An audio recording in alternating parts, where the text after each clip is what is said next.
कोई प्रमाण नहीं। अच्छा, फिर आता है, अच्छा भैया ये टाइम हम कब बोलते? अज्ञात से, हमको खुद नहीं पता।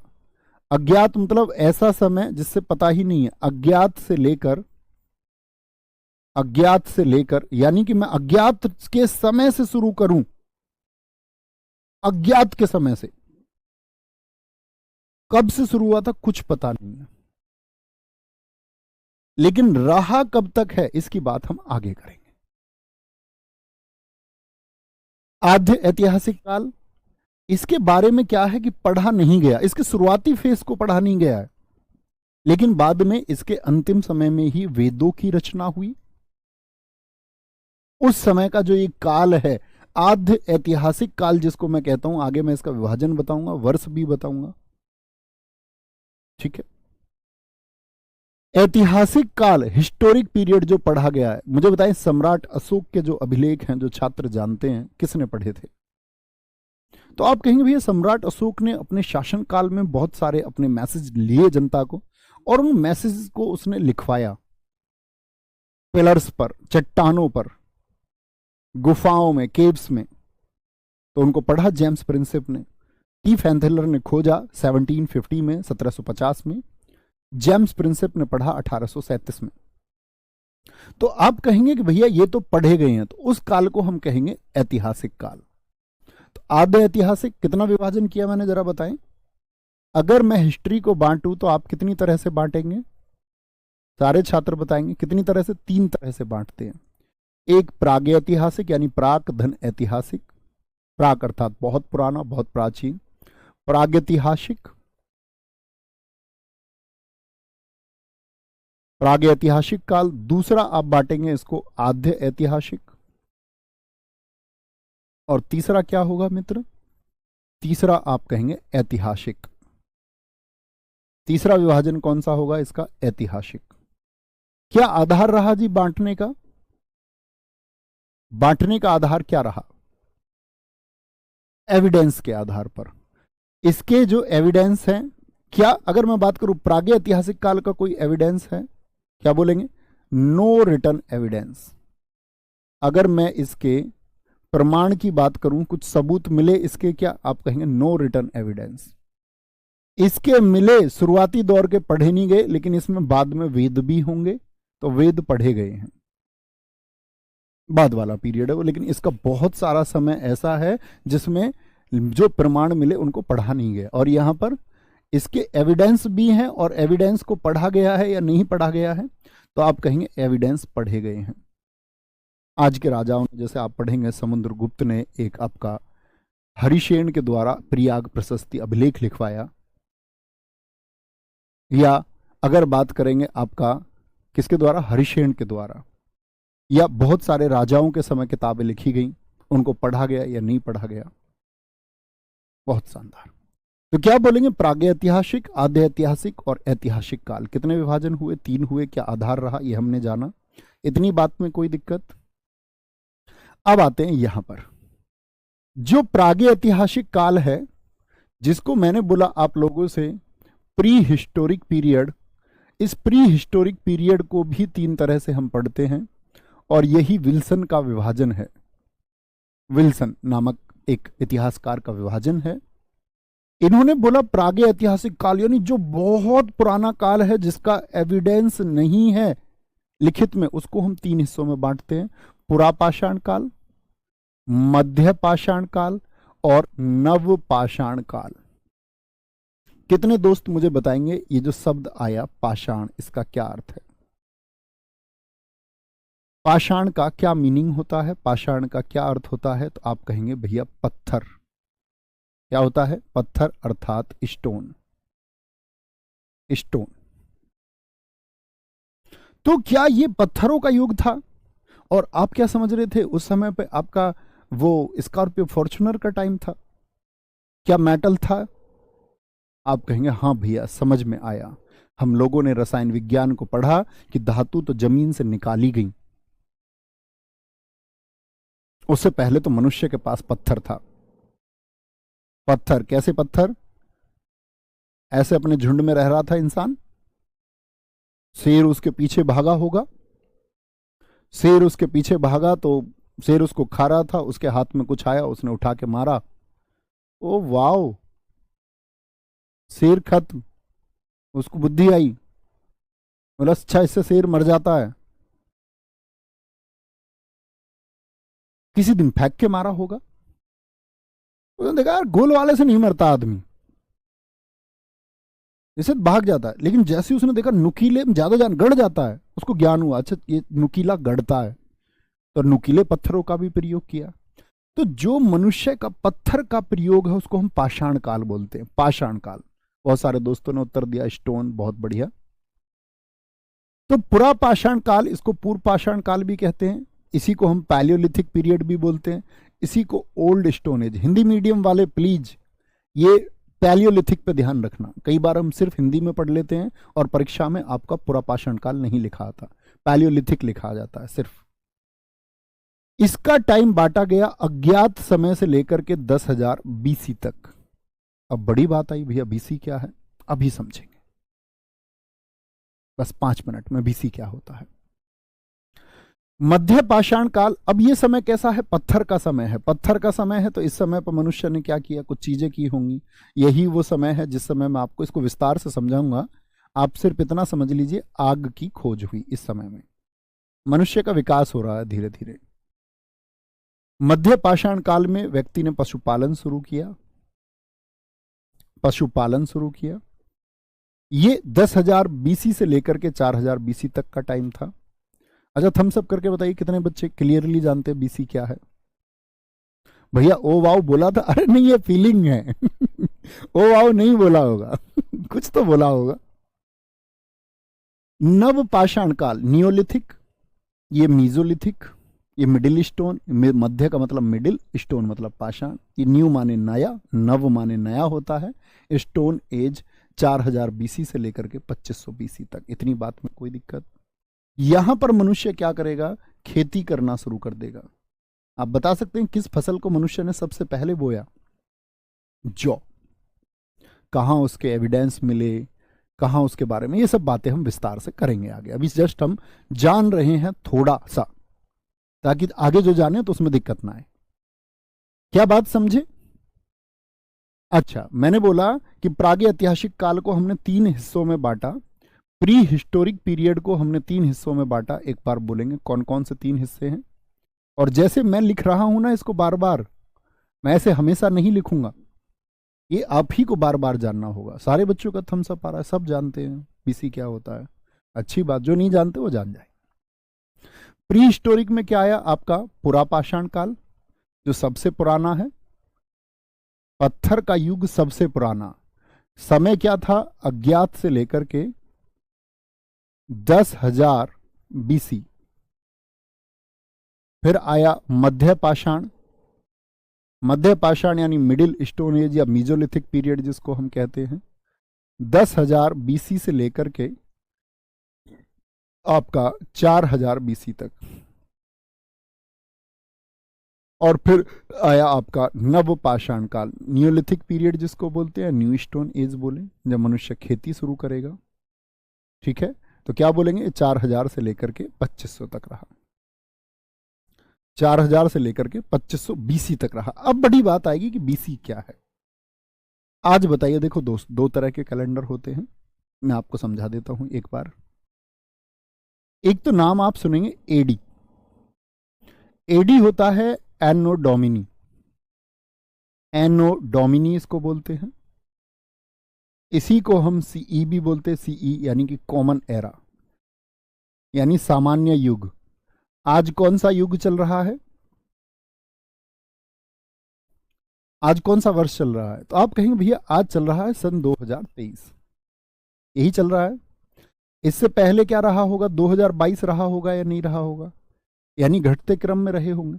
तो जो आज चल रहा है वो एडी है।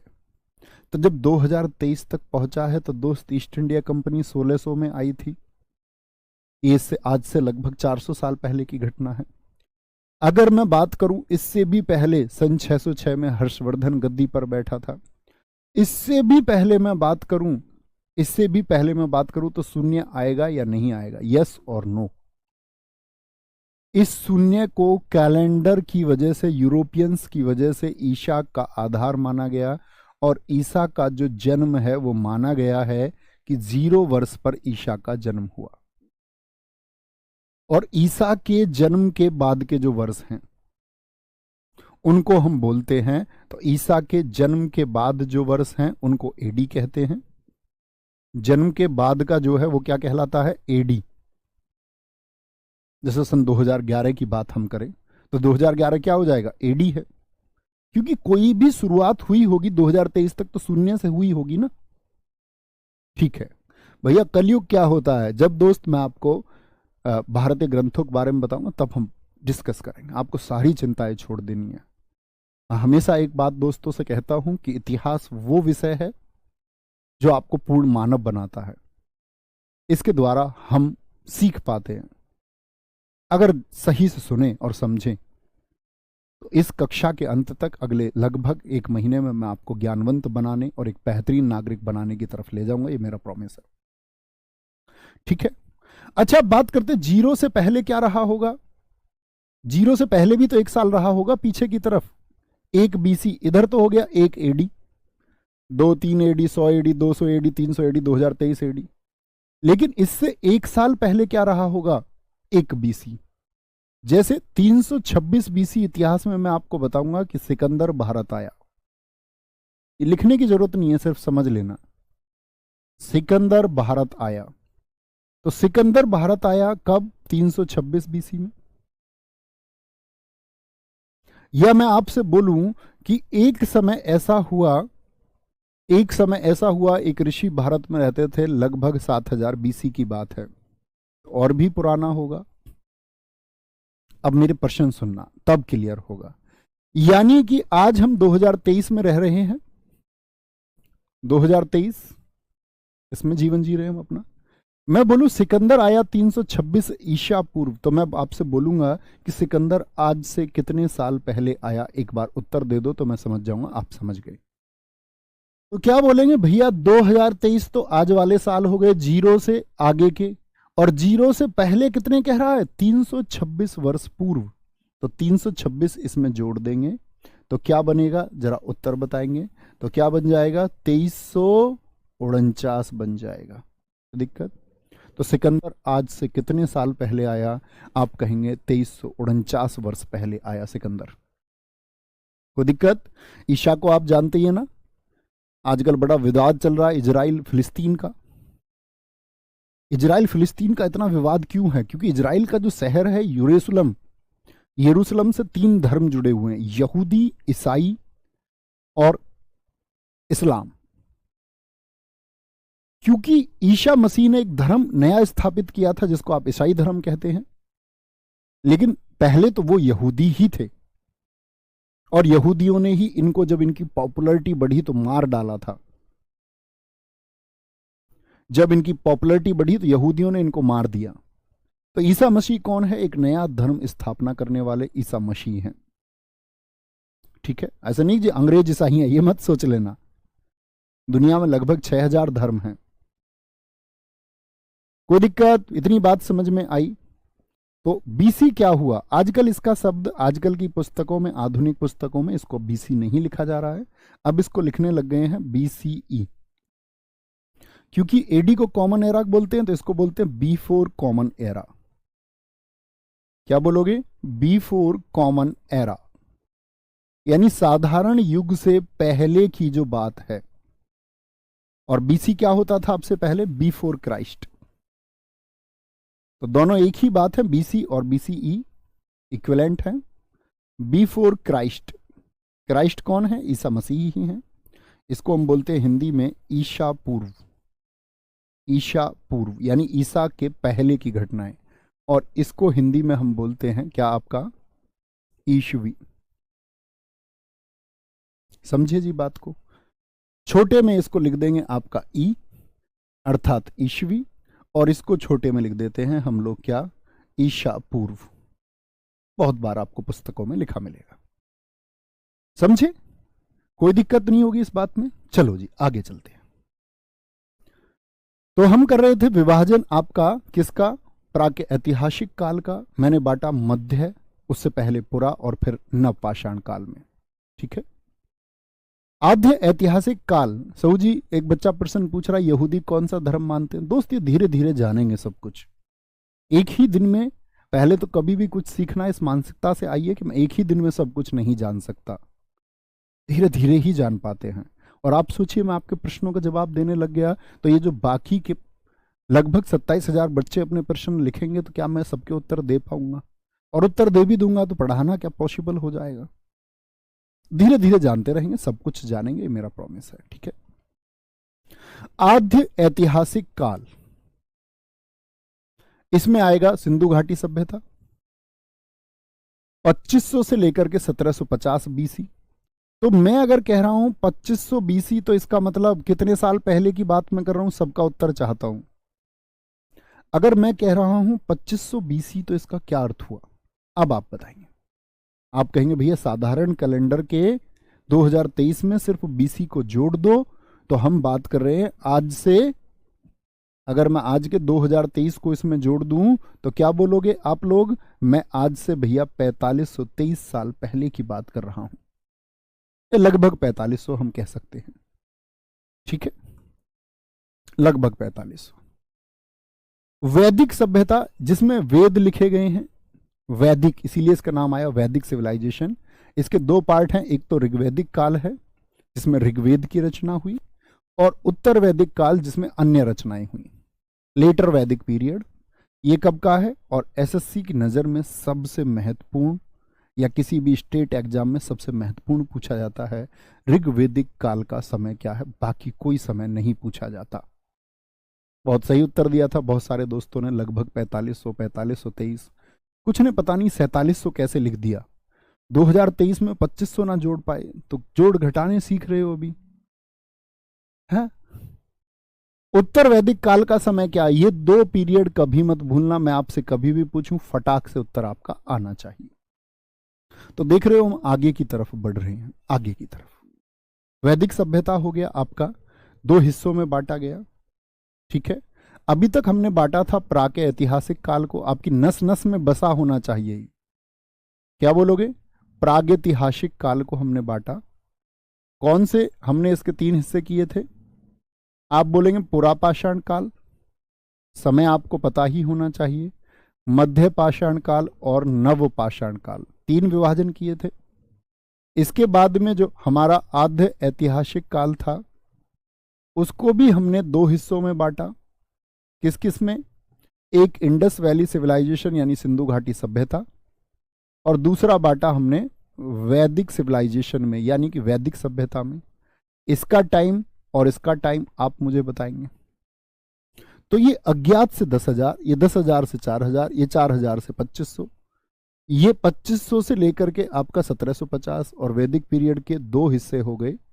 एक आपका ऋग्वैदिक काल 1500 से लेकर के लगभग 1000 तक, ठीक है, और 1000 से 600 तक क्या हो गया आपका उत्तर वैदिक काल हो गया। बहुत बढ़िया। ठीक है, आगे आते हैं। ऐतिहासिक काल, तीसरा पार्ट कौन सा था? एक प्राक ऐतिहासिक काल, एक मध्य यानी कि आपका आद्य ऐतिहासिक काल, और फिर आपका ऐतिहासिक काल। ऐतिहासिक काल को हम 2 तरीके से बांटेंगे, मध्यकालीन भारत और आधुनिक भारत। अमन यादव जी बहुत थैंक यू मेरे दोस्त।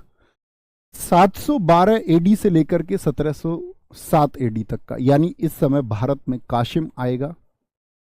काशिम एक अरब आक्रमणकारी होगा। क्या प्रभाव पड़ा भारत की राजनीति पर या भारत देश पर काशिम के आक्रमण का, ये मैं आपको बताऊंगा।